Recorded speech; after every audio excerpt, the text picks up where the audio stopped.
નમસ્તે મિત્રો, હું શોભના ભટ્ટ એક અછાંદસ લઈને આવી છું.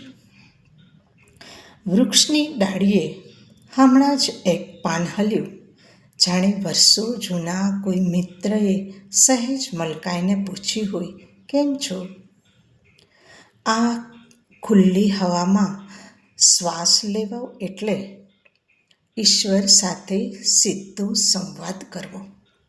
આકાશમાંથી ચોમાસું વરસે કે ના વરસે, પણ આ લીલાછમ ઘાસ ઉપર ખુલ્લા પગે ચાલતા જ ભીતર એક અનરાધાર ભીનાશ વર્તાય છે.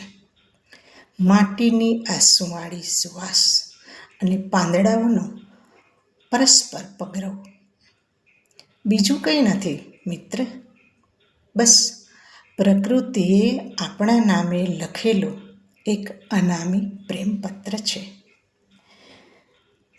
ચાલને આજે બધી જ ચિંતાઓ મૂકીને વહેતા પવનની લહેરમાં થોડુંક વહી જઈએ.